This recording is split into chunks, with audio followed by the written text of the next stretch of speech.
kai sau surinkinėjau naujus ratus, nes ant šito dviračio Cannondale Trail 2 gamykliškai buvo šūdini ratai buvo.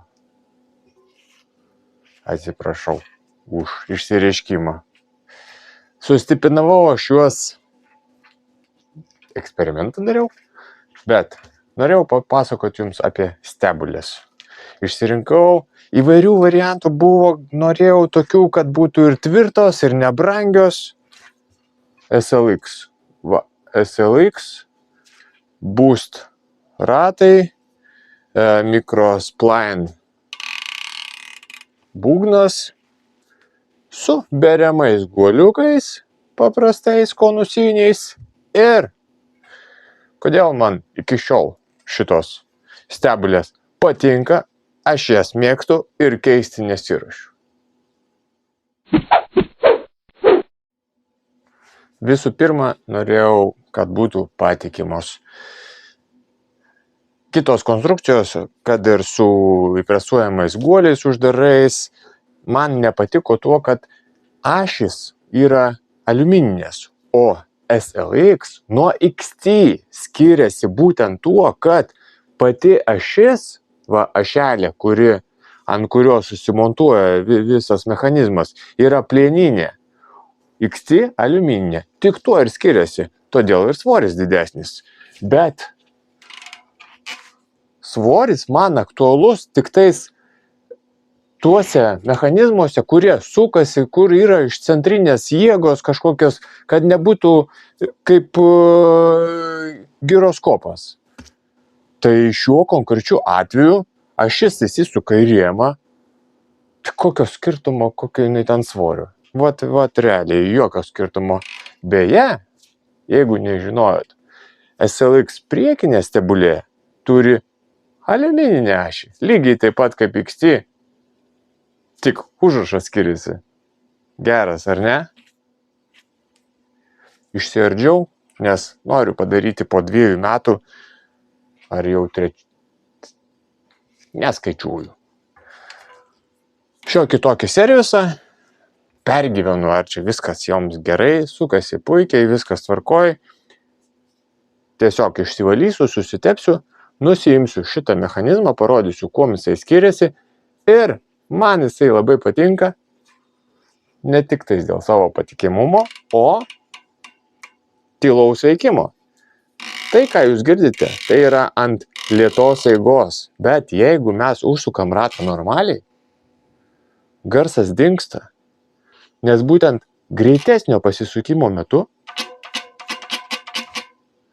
ten toksai kaip sankabėlės mechanizmas atitraukia visą susijungimo mechanizmą ir pasidaro visiškai laisva eiga, kaip priekinio rato. Ir riedėjimas pagerėja, ir kas man aktualu, aš mėgstu žygius važinėti, bekelės, vienkiemiai būna, miškuose kažkur, tai girdi tik paukštelius. Tavo dviračio visiškai nesigirdi. Riedi savo, nereikia pergyventi dėl triukšmo, dėl to traškėjimo, kad šuo kažkur tai vienkiemį išgirs, parbėgs. Pravažiuoji ir pravažiuoji. Kitą kartą būna ir naktį juk važiuoji. Bent jau man tai būna.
Mano rankose yra 6902 dažniausiai sutinkamas standartas guolio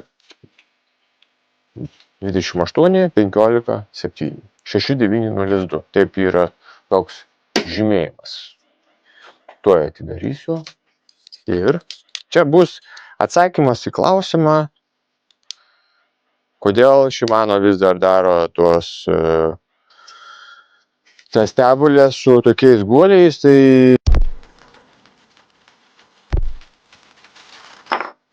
čia taip grinai vizualiai. Kaip jūs galvojate, tas šratukas, kuris čia, tilptų į tą guolį?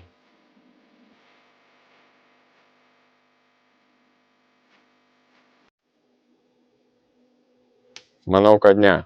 O guolių ilgaamžiškumas ir priklauso nuo jų dydžio tiesiogiai. Gali būti jų netgi ir mažiau kitą kartą, bet dydis yra pirmoje vietoje.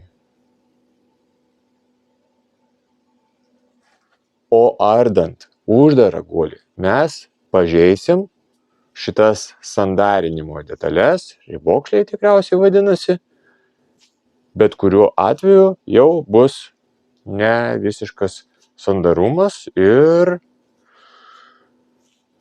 ilgaamžiškumo praras. Šiaip sau ardyti juos kaip ir nepatartina. Don't disassemble net, matai parašyta.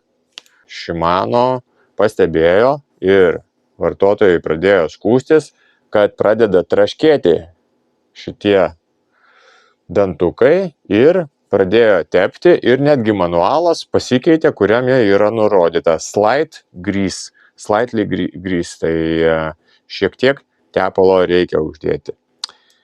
Aš jo neardysiu, tiesiog išvalysiu šitą tepaliuką, nuimsiu kitą dangtelį, va,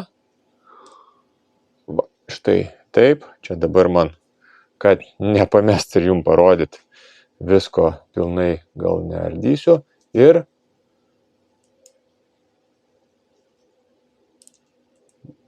matot, jisai kilnojasi va šitoje vietoje.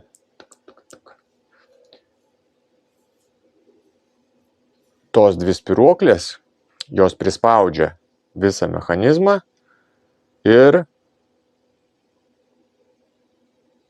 tokiu būdu, kai būna greitesnis užsisukimas, spyruoklė atstumiama ir nebelieka sukabinimo. Viduje beje labai švaru, čia neprisikabinsi. Blizga, nors aš dviratį mirkau, aš negailiu visai.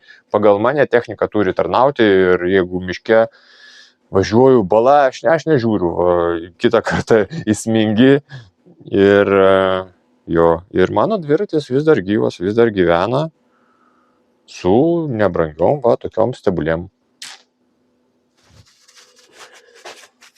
Kaip šis Shimano mechanizmas veikia, yra YouTube pilna video ir Shimano oficialus video, kur labai gražiai padaryta animacija, kas suveikia, kaip suveikia, kokiu principu ir kaip atsikabina tą sankabėlį ir kaip susikabina atgal. Tai man labai patinka, kaip šitos stebulės veikia, riedėjimas nuostabus, patikimumas superinis.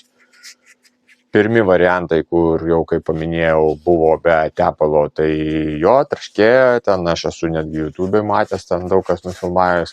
Man nupirkau, surinkau ratą, važinėjau, nieks iki šiol netraška, serviso net nedariau. Dabar išardžiau, grinai įsitikinti, kad čia viskas gerai.